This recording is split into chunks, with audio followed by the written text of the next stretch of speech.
Father, we come to you in the wonderful name, the only name, Jesus Christ. Father, we give you the glory, the honor, and praise for Resurrection Sunday. We thank you for victory as we preach through victory today, Lord, in Jesus' name. Father, we give you the glory, the honor, and praise for your word in advance, and we thank you that every heart is cultivated to hear this word with gladness. And we thank you, Father, for Jesus. Jesus, we thank you for the sacrifice you've done for us. Jesus, we thank you. We thank you, we thank you, and we thank you. And all this is possible because of your resurrection. In Jesus' name we pray. Amen. So my message title this morning, family, is He is Risen. What a wonderful day it is, as you just sang. What a wonderful day it is. All over the world, people are celebrating the resurrection of Jesus Christ, the Son of God, King of kings and Lord of lords, alive forevermore. But we, the church, do this every Sunday as we gather together with fellow Christians, as we're doing right now. And every time we take bread and drink the cup, we not only proclaim that we believe that Jesus died for us, but also that He is coming back, family. Amen. Our Savior has risen. We look forward to that day, and that day we will stand with Him in a glorious heavenly home, which He has prepared for us who have loved Him and served Him. We treasure the words of the Apostle Paul, who wrote in 2 Timothy 4, verse 7 to 8, NIV translation, I have fought the good fight. I have finished the race. I have kept the faith. Finally, there is laid up for me the crown of righteousness, which the Lord, the righteous judge, will give to me on the day, and not to me only, but also to all who have loved His appearing. Amen. Family, we shouldn't look upon death with fear. We should look upon death with expectation and anticipation. And so, every believer, the world does not understand this anticipation, this hope we have in death for this life. Because death simply means, family, absent from the body, but present with the Lord. Amen? So that's what death means for us. Absent from the body and present with the Lord. 2 Corinthians 5 verse 9, New King James Version. We are confident, yes, well pleased rather to be absent from the body and to be present with the Lord. We cannot stop the inevitable, family.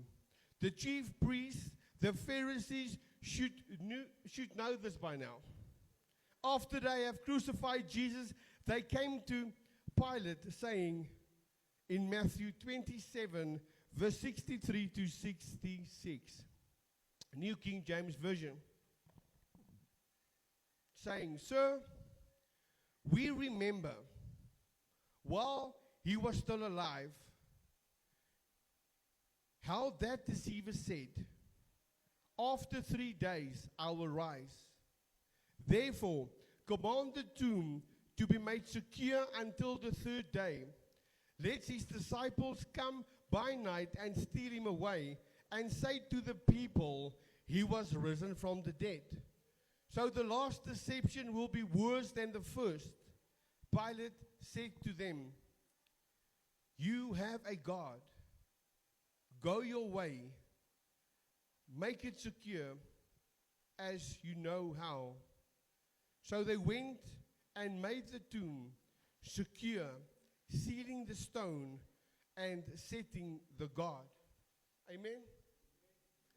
Family, how many of us here today are still under surveillance from the world? How many of us today people are still trying to keep us behind the tomb. They don't believe that we have been resurrected out of the dead. They still want to go there and find us in our past. They still want to seal the stone so that we can't get out where we were in. And they don't believe that we can, and we have. And they're still setting guards to guard us and to see what is going on behind the scenes. So as I've asked, how many of us here today are still under surveillance from the world? Matthew 28 verse 2 to 7 says, out of the New King James Version, "And behold, there was a great thunder." Pah! I say, sorry, I just needed you guys to feel how a great thunder sounds like. Okay? So now everyone's awake. Amen. Amen. "And behold, there was a great earthquake. For an angel of the Lord descended from heaven and came and rolled back the stone from the door and sat on it. His countenance appearance was like lightning, and his clothes as white as snow. And the guards shook for fear of him and became like dead men." Amen. Family, imagine that scene. Just imagine for a moment. God spoke the word. Instantly, angel descended. The earth was shaken. The stone rolled away. The soldiers paralyzed in fear. Amen? Just like that. Family, the stone wasn't rolled away for Jesus to come out. The stone was rolled away so that we can see in that it is empty. Amen?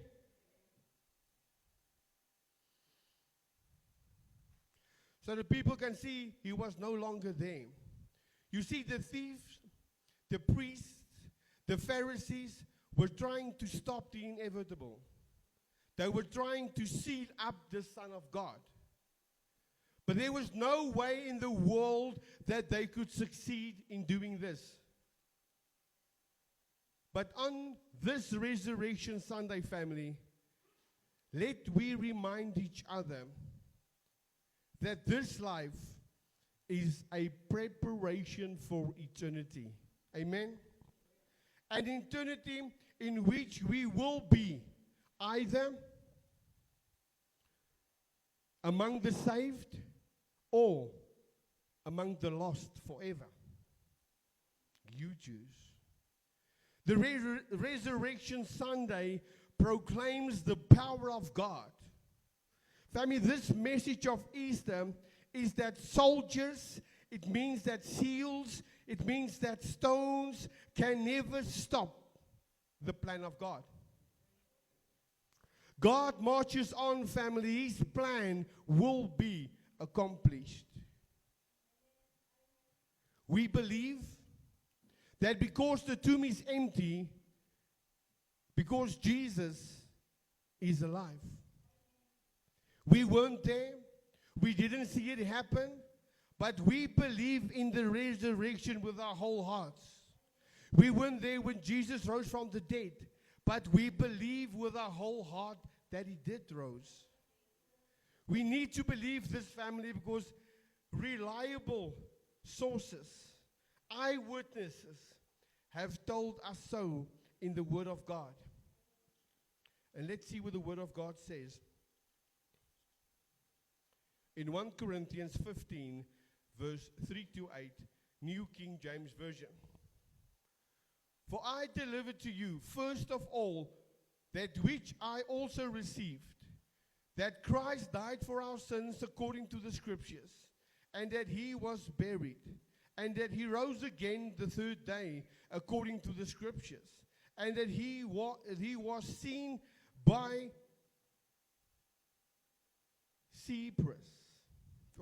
I googled that word, so that's how you pronounce it. I googled, I say pronunciation, and I wrote it down. Cephas.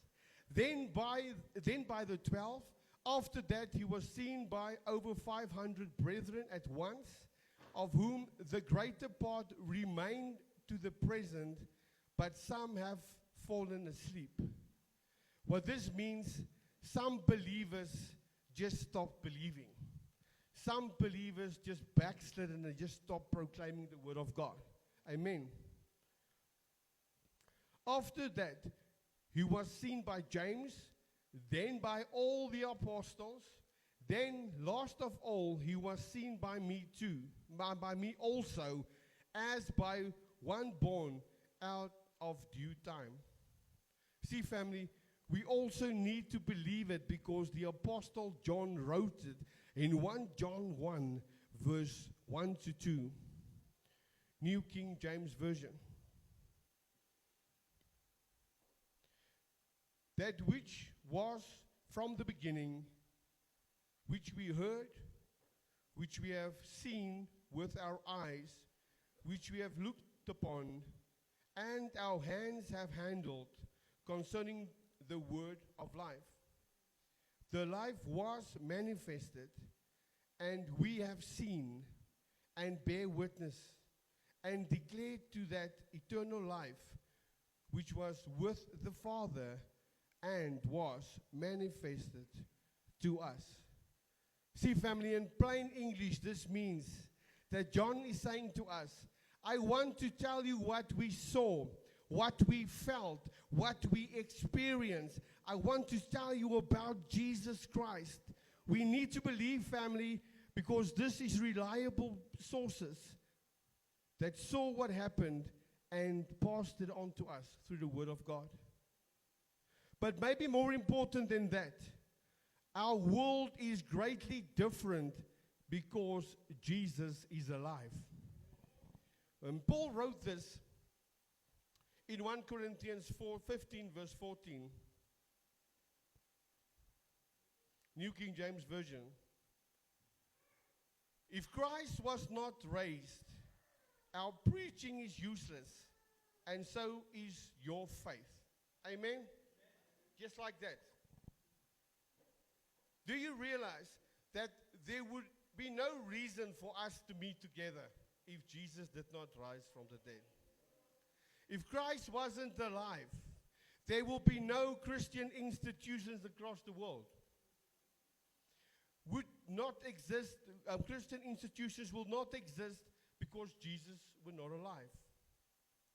And now 2,000 years later, God's people are still gathering and remembering him. Amen? And if the Lord waits another 2,000 years, people will still be gathering and talking about him and remembering the resurrection, family. Because Jesus is alive. Say this, family, Jesus is alive.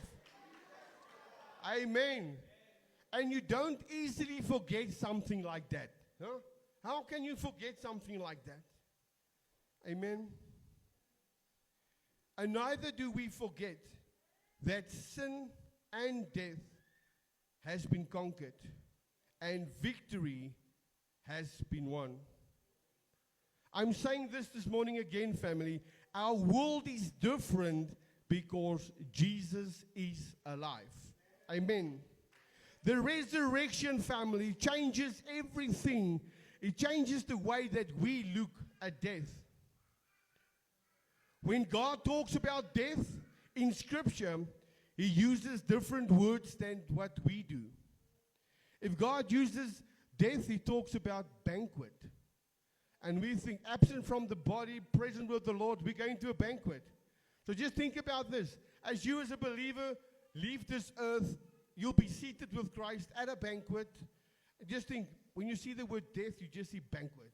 Oh, a nice meal prepared in heaven for us.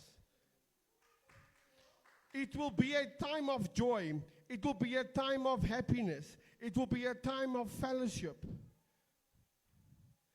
That is how death should be for us, the believers. At the end of a busy day, family, it's wonderful to go home and say, I'm going home after a busy day. You drive on the long road, or you just walk home, or you just had a busy day, and you just say, I'm going home. You just feel better because you have a safe place to go to. And it's wonderful to be able to go home and relax. Let's remember, family, that the empty tomb is the greatest source of joy for those who know Jesus as their Lord and Savior. Amen? But it's also the greatest source of judgment and condemnation for those who do not. You see, you cannot stop God, not with stones in front of tombs or seals or soldiers. You cannot stop God in trying to do in our world, because God will conquer, God will be victorious, because Jesus is alive. Amen. So in closing today, I'm going to read you a poem from Jamie Tunnell. It says, "He is risen. After darkness had its say, on the third day the tombstone door rolled away. Again Jesus walked, talked, touched, and ate. In awe witnesses testified. Death is not his fate. He is risen. The once scared, feeling disciples knew, turning around, realizing the prophecies were true, which a faith immensely gathered the fear. They sacrificed it all to make the good news clear. He is risen. Jesus bore the world's sin up to the cross, sacrificing himself so that no one could be lost. His word was sufficient, but a response is required. By grace we are saved when our belief transpires. He is risen. Faith sends an invite to start anew. Give Christ our burdens and nations untrue. Accept his forgiveness and salvation at the end. Love the transformation the Holy Spirit extends. He is risen indeed. When Jesus rose, a new creation began for all who believed and trusted in God's plan. Through his power, our darkness is rolled away. Jesus is the light. His resurrection proclaims. Amen. Let's give God the glory, the honor, and praise.